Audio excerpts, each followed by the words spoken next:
Welcome to the RevOps Loop podcast with Maarten and Stjepan, brought to you by Digital Reach and the Nonprofit Tech Shop. Get ready to learn about revenue operations, HubSpot, and beer.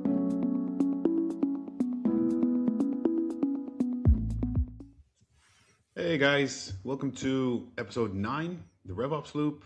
Topic of today is we essentially want to dive into the day in the life of a HubSpot community champion. What exactly does that mean? How do you become one? Pros, cons, whatever. We want to get the full picture. And so for that, we have special guest again today, Dan Moyle, our own Dan Moyle. So I guess to kick us off, Dan, do you want to just give us a quick intro, who you are, your background, and maybe just a rough outline of what exactly a HubSpot community champion is? What does that actually mean? Yeah. Well, yeah, thanks for having me, guys. So Dan is my name, obviously. I've been a HubSpot user since way back in 2010. So if it's 2025 now, this year, it's 15 years and getting older. I'm the old man in the bunch. I'm like the grandpa of HubSpot. But I started using it back when it was almost nothing. There was a blog tool and some email and a social tool, and that was really kind of it, right? Landing pages, it wasn't much. Right. And back then is when I started to become kind of involved in the community. I was so new to HubSpot back then because it was new and I was new to marketing. I just relied on other people who were doing cool stuff to just help me understand it. And so that just developed this natural organic community around the HubSpot platform. Over the years, they as a company started to create community. So nowadays, back in I think it was 2020 or so, they started community.hubspot.com. And it's had its own iterations, which I love when I talk about community-led growth, community marketing. There's never a perfect answer. And so even HubSpot itself, as much as we admire HubSpot, they've had their ups and downs and their stumbles and whatever. The current iteration of their official community is where Community Champions now lives. And so, Maarten, your question of what is a HubSpot community champion, it's basically somebody who is involved in the community, answers questions that users are posing, does some kind of promotion potentially for HubSpot.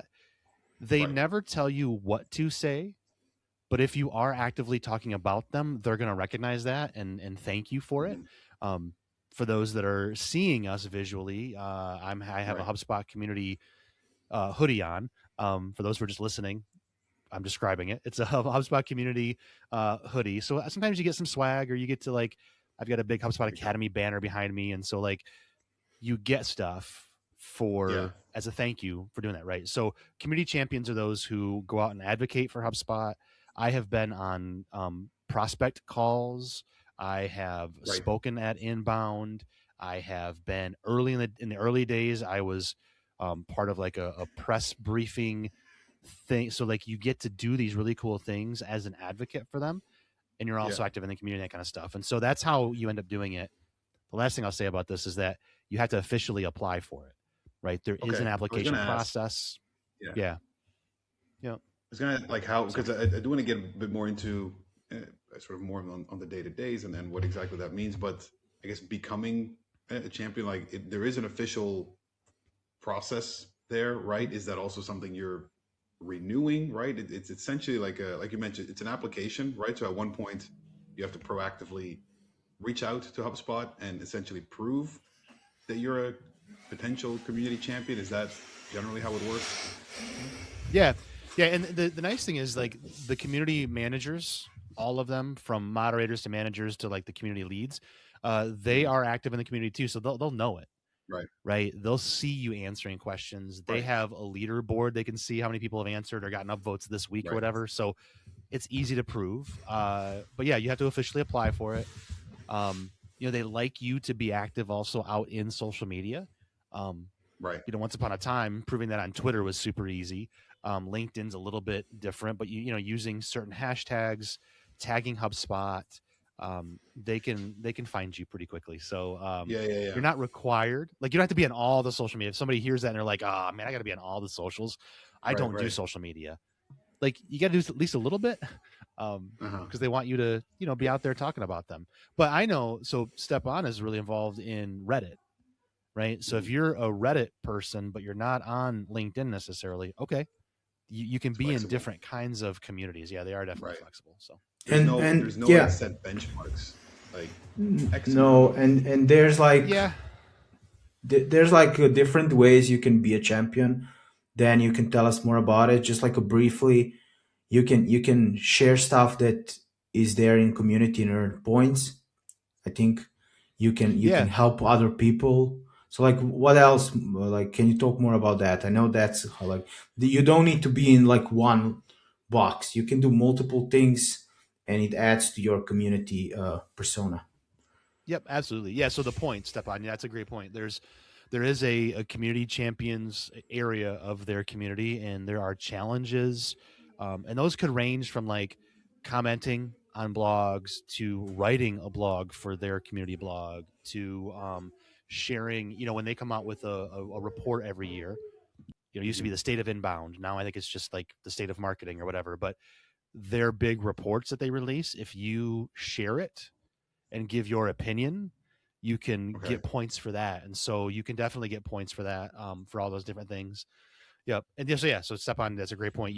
There's no necessarily one size fits all for community champions. Um, Hmm. they're not looking for, you know, the biggest influencers. They're looking for, I Right. would call us all kind of micro influencers. You know, I don't have the Yeah. largest audience, but I've got something out there. You know, I put out stuff on TikTok sometimes.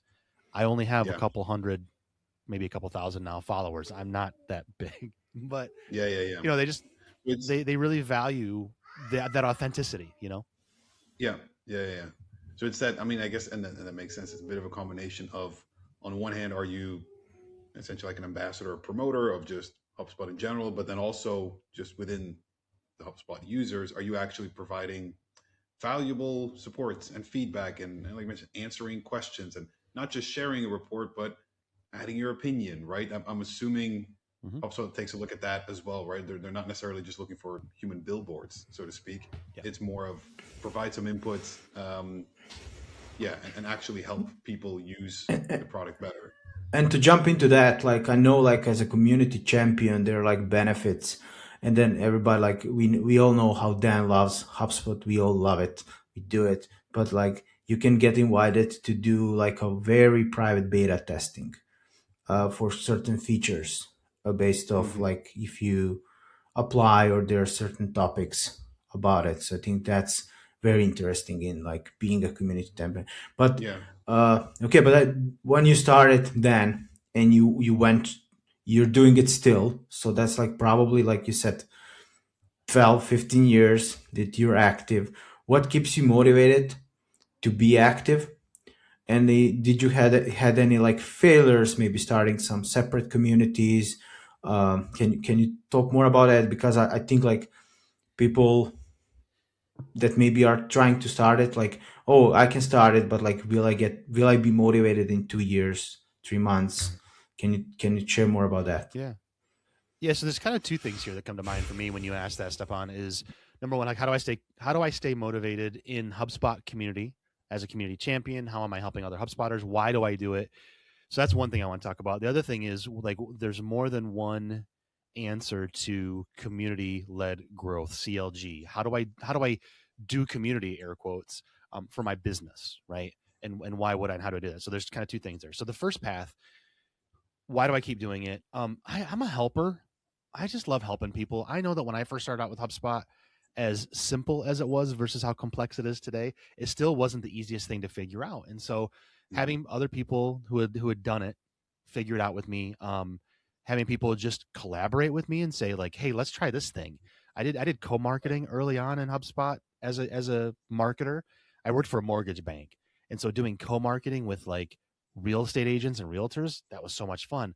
And people who Hmm. were other other HubSpot users who maybe like I quick like tangent, but it'll get there. But like so as a mortgage bank marketer, I wanted to help people get into houses. We talked about housing and homes, and there was a guy who was using HubSpot who service master, a cleaning service, and we did Hmm. some co-marketing together using HubSpot because if you're taking care of your home or if a disaster hits or you do this, Right. like it just made sense. And so that collaboration was so much fun. And so over the Right. years, I've enjoyed that. I keep doing it because of that. I really enjoy when the light bulb goes off for someone, when they ask a question Right. and I go, oh, well, here's an answer. It may not be the only answer, right? And I use all resources available. Like I'll use my own expertise. I'll ask other people in the community. I'll use Google. I'll use AI tools. I'll go use the HubSpot knowledge base. I'll use past community forums. Like nothing is off limits because getting that answer. Right? Yeah. I'm like a librarian. I want to give you all you can then go solve it. I just love doing that. And so I'm a helper. I keep doing it because of that. I bleed orange in a way. Like HubSpot, again, as much as I love HubSpot, it's got its ups and downs. There's no perfect company or perfect software. And so I'm glad when people point out where in something, a limitation, like here's a workaround, here's a whatever. So I do it because of that. There's a business case for it, right? Since I left becoming an in-house marketer using HubSpot, I now have worked for a couple of partners, and I'm here at Digital Reach, a nonprofit tech shop. And I still keep doing it because it does bring in business, but there's an asterisk there. There's not a direct line of, oh, I put in 10 community solutions, so we've gotten one lead or whatever. Right. It's hard to do that direct line of revenue, but it is part of all of your revenue operations, right? Like, sure. Yeah. And that's where the business case part of it comes up for me. Yeah. So I'll talk about that. But so does that answer kind of the first part of the question though? Anything you guys wanted to ask about that? I don't want to be like, this is my TED talk, Is there... No. Basically, like when I unwind, is like, why are you still motivated being active? Is because you are at your core a helper, and the community gives you ability to help. So that's like your inner motivation. So you don't need anything else. But like if there's any benefits, you also will grab those benefits. Maybe test something for HubSpot, get some swag, be an inbound. I know, like being a community champion, you also can be a inbound correspondent. So you get like a free ticket there, and that's also maybe a motivation for somebody starting in that space, because like you save you're there, you get to be in person with a lot of people from all around the world. So on that, so and I guess this is more of a question for both of you, right? So I mean, both of you are in the community champions. I'm not currently, and I think some of the blockers for that is in part what you had mentioned before, Dan, like, oh, social media, I'm not a huge social media guy, so I see this as, oh, I need to start posting a lot more than I typically do, which probably isn't the case, right? If I go more into these micro communities, answer questions, we can expand a bit more there. Mm-hmm. The other thing, and this is what I'm curious about as well, is I'm a big fan of HubSpot. I don't love everything they do. Like sometimes there's a feature update that I think, well, this is kind of crap, right? And then I guess I would feel, do I now need to just shut up about this? Like, oh, I'm a community champion, there's things you can't talk about. Or is that not really the case? Like how I'm assuming, I know for sure they're not going to tell you, do not ever say anything negative. I'm sure that's not there. But is there any kind of I don't know, do you feel some sort of pressure to, well, I need to stay positive about everything? No, I mean, toxic positivity is not what they want. Now, if you're out there constantly dogging them, then they're going to be like, hey, listen, maybe this isn't for you. Maybe you should be a Salesforce admin. But no, but I mean, they want that feedback, right? Like from the early days of HubSpot, they thrive on feedback. And that's one of the benefits too, is that, Stjepan, you mentioned, we can get early betas. We also get access sometimes to those product managers who just reach out of the blue and go, hey, you've been really active in talking about this tool. We have this improvement. Do you want to have a little super secret conversation and actually have some user testing? Like, hell yeah, let's go.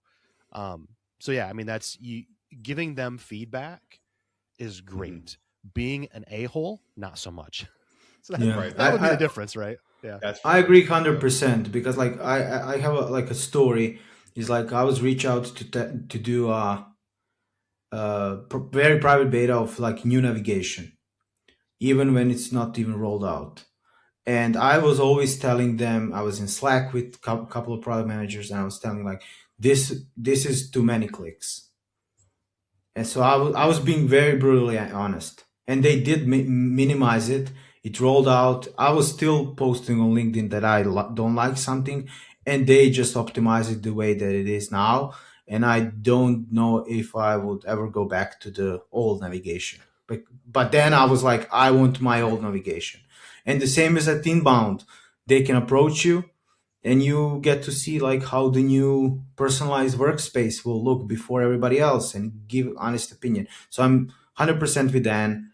Like toxic positivity, they don't want you to just say the best company, the best tool, the best everything, because it's not, but it's getting there. So Yeah. totally agree with Dan on And that.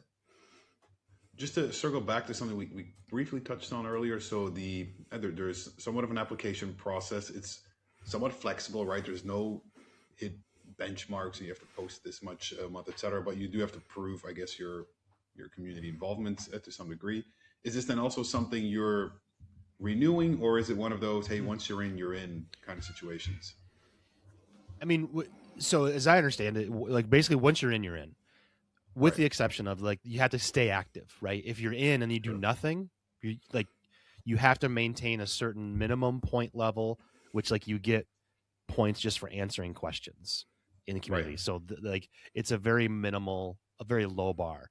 But you don't have Right. to like Right. reapply. No, No. you're Okay. in, keep staying active. Yeah. Yeah. And the primary driver there is that within the official HubSpot community where that point system lives, right? That's where you need to essentially maintain some kind of volume, right? Anything you do outside of that on LinkedIn, et cetera, that's all great, but that's not necessarily what Well, you're being so judged on, so to speak.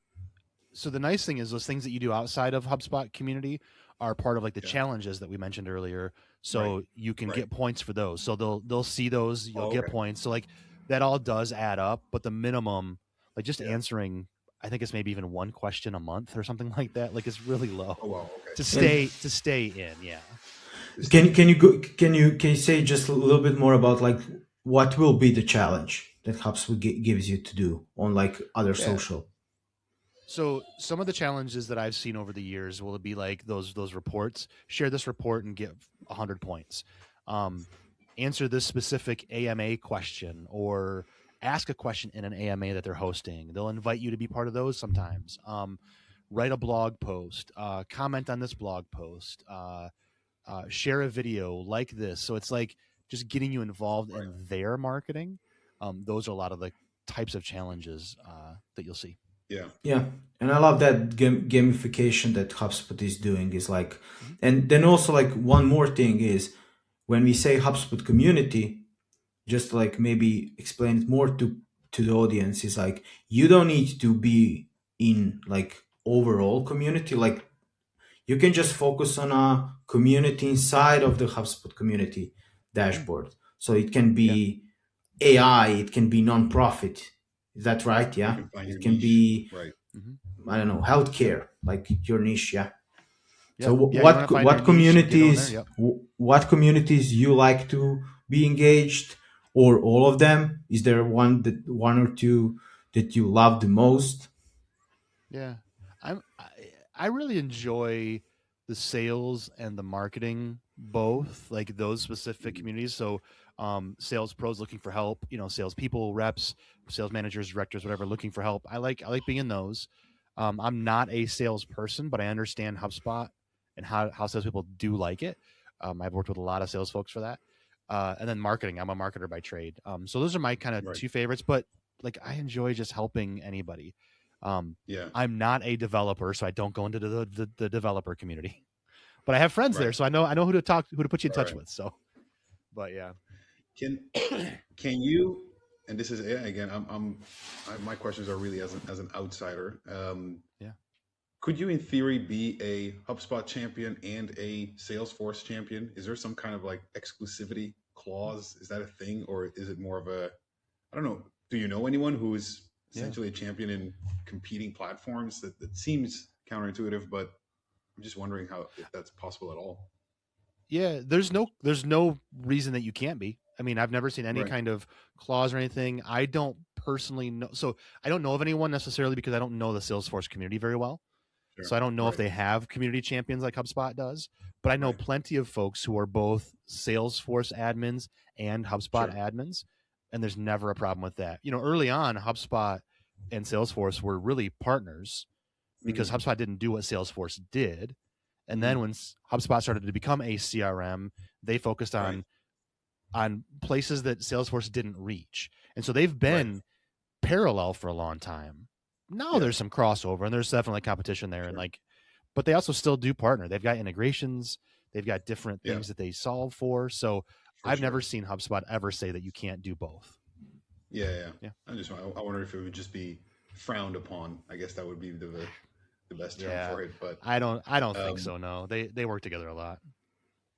so, and what about when you're in these communities and answering the questions, right? That's how you get your points. Essentially, I think that's also how most people get into it by default, right? You're in those communities, you're answering questions, and then at one point, you're essentially a community champion, whether it's official or not. Those questions, is there anything there? Especially Dan, you said you've been working with HubSpot for 15 years. I'm sure there's a couple of questions that have come through ton of times already that you're almost just copy pasting your response Yeah. at this time. Are there any, I guess two things. One is, are there some questions you're just absolutely sick of hearing and it becomes a little of a drag to answer it over and over again? And the second one is, do you see any kind of trends there? Like you mentioned, HubSpot has shifted quite a bit. I would imagine also the nature of the support that people are looking for in these communities has changed quite a bit. Yeah, what does that look like? I mean, I don't feel like there's any questions that I'm sick of answering. There are repetitive things for sure, but I don't feel like it's not that noticeable to me. Right. Other people might answer them, so I might not answer all of them or whatever. There's Karsten Kohler, who's answered, I think, every single question in there. He's like the leader of everything. Right. Karsten's a great person too, but other people answer them. Or if you are a HubSpot user and you go search the community, you're probably going to find a thread that it was answered in. And so you probably don't need to ask the question. So I don't feel like anyway, and Stjepan, True. I mean, you also to answer questions. I don't feel like there's a lot of repetition in that sense. Do you? No, and I think like my reason why is that is because it's moving so fast. So like what once some like let's say 6 months ago was I cannot figure it out. Now it's a new feature or a tool that was added to HubSpot stack, and it gets it done. I think that's like also like the where community shines is like people get like the community HubSpot community like moderators are the ones that are reading that, listening, and probably that then gets also feed to the product team. And one thing that I wanted to ask you about is like for people that maybe don't know, you can do and post your ideas in the community. So can you tell us more about that specific? Yeah, I mean, one of their discussion forums, boards, whatever, is literally just called ideas. And so if you have found a limitation with HubSpot or you found something that you don't like maybe the navigation has too many clicks, you can go there and post your ideas and you can upvote them. So what I tell folks is like, if this is not a feature that is in HubSpot, go to the ideas forum, search for it. If someone else has asked for it, upvote it, comment on it, Right. and share with others to get them to do the same thing. HubSpot does look at those ideas and those requests, those feature requests. Doesn't mean that they do every one of them. Doesn't mean that every one of Sure. them is good, but certainly they are paying attention.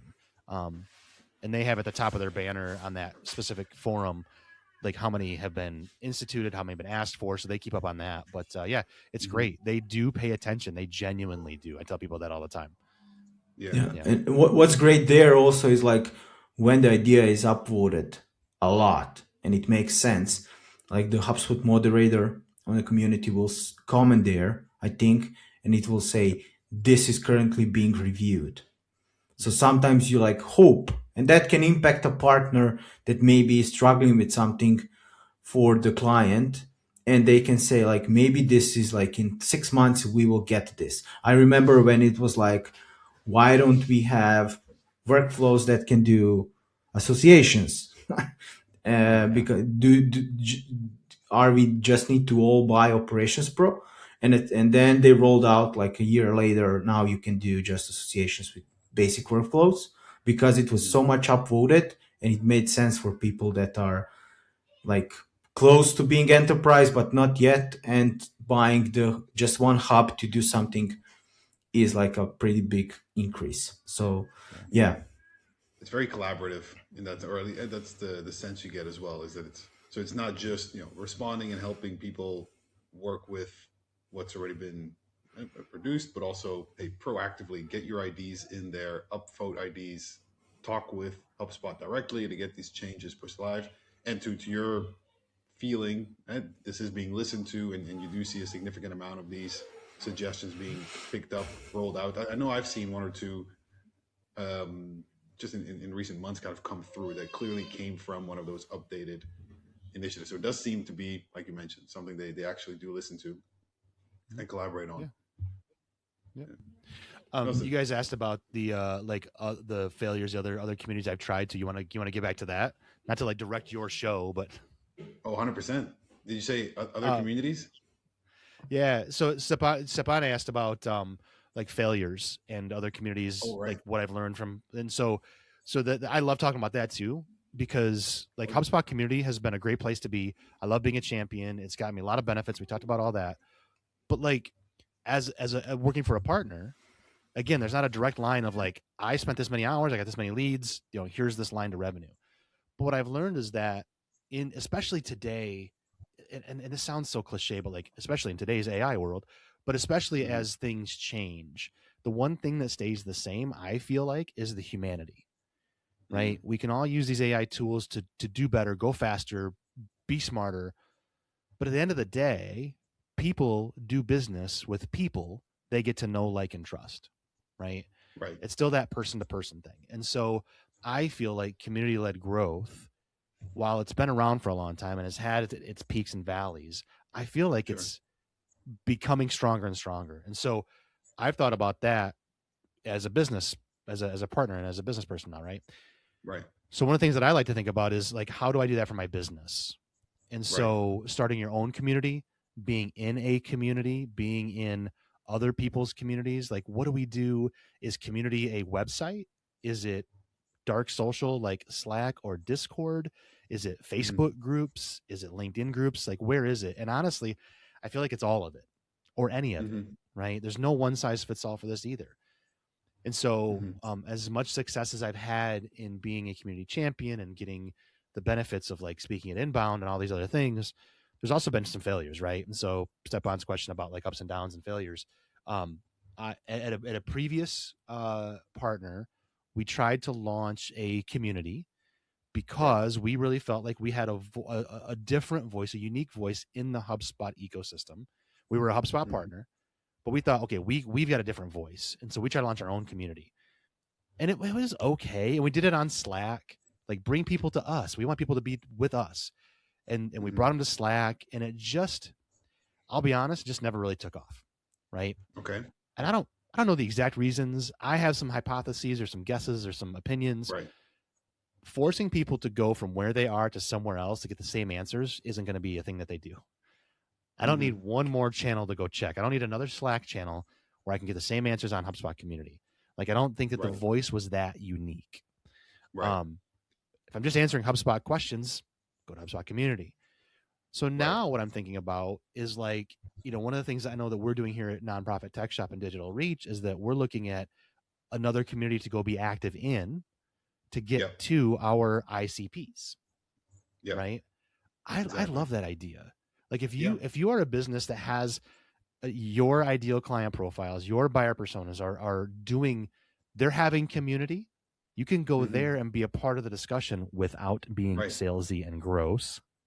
Of course, need to. But like, again, you want to be if it already helper, exists. Right? Yeah, if it already exists, indeed, go to where the conversation is already happening, 100%. And I do think on I guess a counter example of I have one where it would make sense to like, hey, let's start a new community because we're not finding one. Is I know at least at Digital Reach, we've started about a year ago, right, with this nonprofit hug, right, like this group of HubSpot users, specifically nonprofit organizations, because the use cases, the questions are all just slightly different, right? They don't really fit the standard HubSpot usage. There wasn't really a go-to community place. There were some small groups here and there, But this is one of those where you go into it, you say, okay, we want to help the nonprofit space more. Where are they living? Well, a little bit all over the place and nowhere. Okay, then let's create one, right?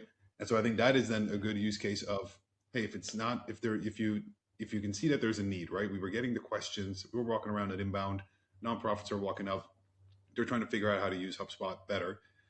There's not an existing community that we can go in and be part of. Okay, great. Then I think then you have the perfect groundwork to set up your own community, right? I think those are in those cases, it's a little different. Yeah, no, I agree. I love Yeah. that, and I love that. So it's the nonprofit Hug. Hug stands for HubSpot User Group. So you're taking a community of HubSpot users. So Hugs exist in the HubSpot ecosystem, but then you're creating that micro community, or we, I guess, I work here. We're Right, creating right. that micro community within it that niches down to the nonprofits. I love that. That's a great example of Yep. how to make Yeah. communities. And I know the inside baseball here. That community, that nonprofit Hug, is not huge, right? It's Mhm. not thousands of users. Like, we're not making a ton of money off this or whatever. That's not some big unicorn. But what it is it's they're active. They have a need. We're solving it, Yeah. and we're creating our own advocates and Yeah. potential prospects and whatever. So, like, Sure. I want to encourage business people too, to like marketers, business leaders, executives, entrepreneurs. It's not necessarily always, again, a straight line to start a community, have customers, right? Yeah. It might be a small community. You might be solving things for a while with them and nurturing them. And, Yeah. but I still And think getting it's just good. Yeah. Yeah. Input. And, Yeah. and learning from them as well, right? Because I think that since we've been managing that HubSpot user group, we've been putting on events.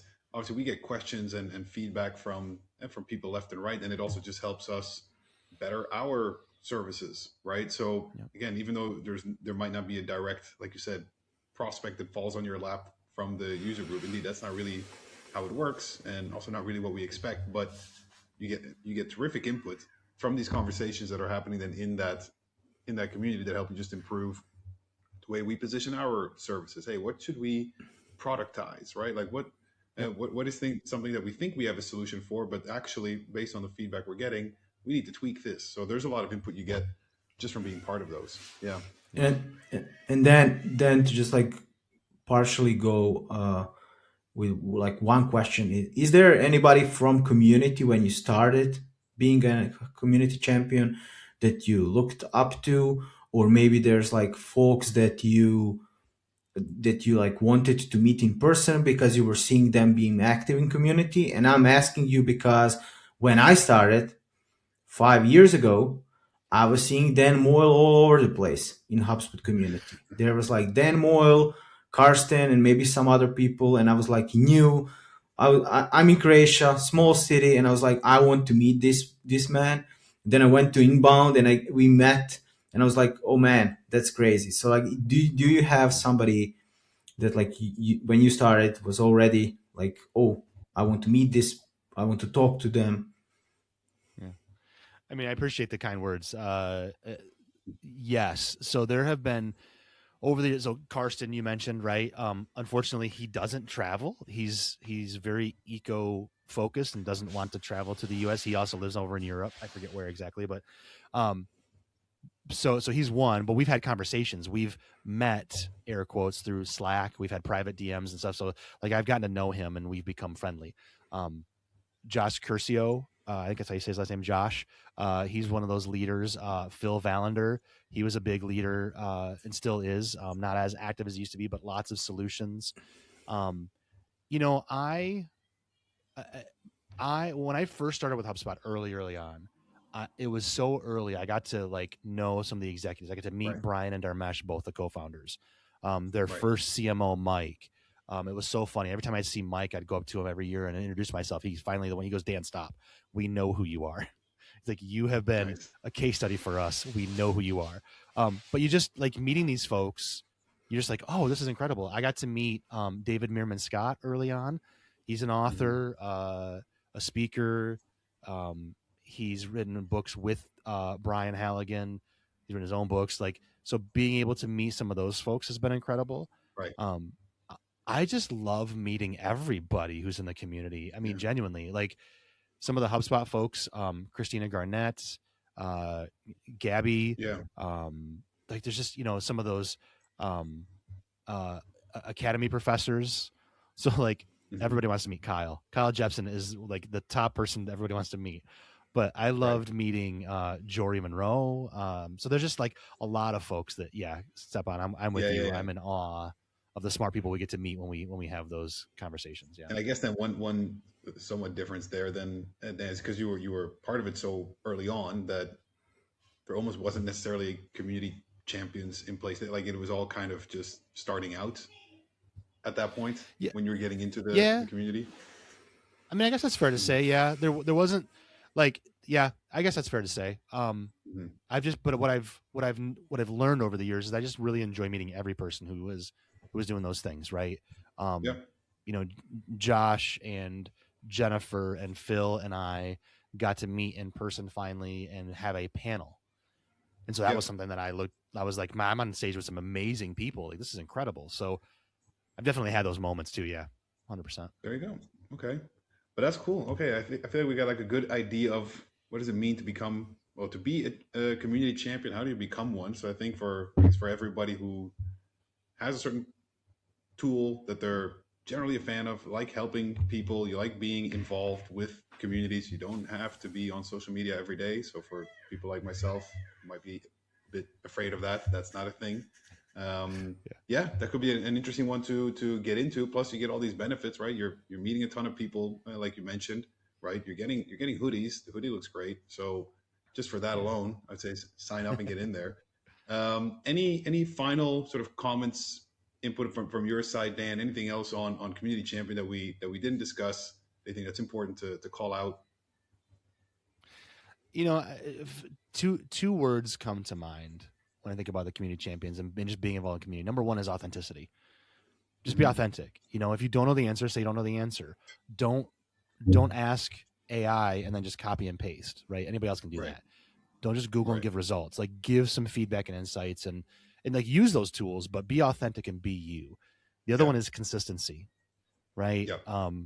If like your only goal is to gamify it and get the most points, you're gonna go in, you're gonna try to answer every single question. You're gonna answer questions that have been answered by using AI, Right. and you're gonna, first of all, you're gonna look foolish.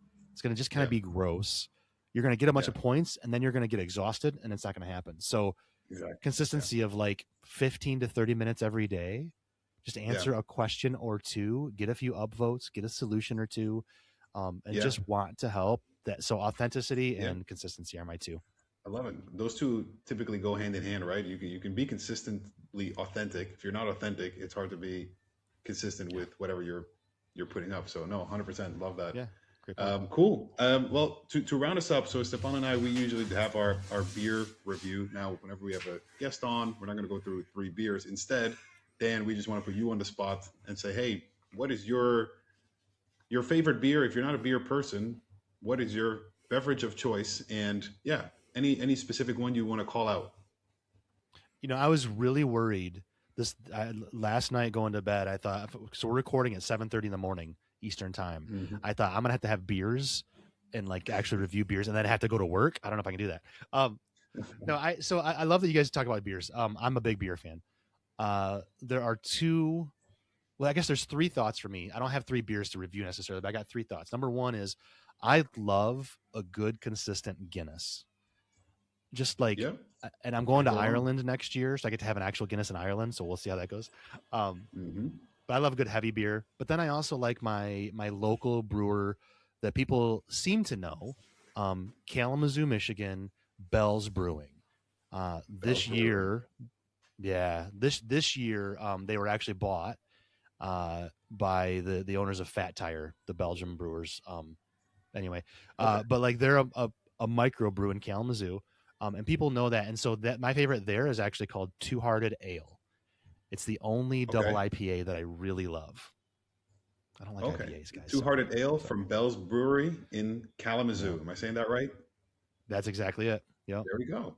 That's the one. Yep. Putting it on the map. Now Love I'm it. now I'm Okay. thirsty. Yeah. Yep. Exactly. At So, 7:30. and Yeah. then the Well, it's third not one, 7:30 for us, Stjepan. So we can get away with it. you guys can drink. The third one There is you just go. so in my little hometown near Kalamazoo, where I was born and raised. There's a brewer that they don't sell outside of their brewery. It's just a brew pub. They have no food. Mhm. They just have beer. And I go there every Right. Friday for some live music, a couple of pints. My oldest joins me quite often, and we play cards together. And so, Oh, like, nice. I just love that home brew Yeah, pub. Just fantastic. They have that's various awesome. Yeah. beers, so I can't like talk about all of them. But yeah, so like the main, like, Guinness is my big brew, Bell's is my kind of medium, and then the Distant Whistle is my favorite small beer. So there you go. There we go. Love those. Okay, awesome. Well, Dan, thanks a lot. I think we covered a lot today. I think we can close the loop on today's topic on community champion. What does it mean? How do you get there? Pros and cons. And we got to talk about not one but three different beers that Dan Moyle likes. So that's interesting. So yeah, Stjepan, any closing words? No, I'm good. I'm just like now thirsty, and Okay, Stjepan's thirsty, so Sorry. then we gotta go. As always, please send in any questions, topics that you want us to go through for future episodes, and we'll see you all in the next one. Bye all. bye bye.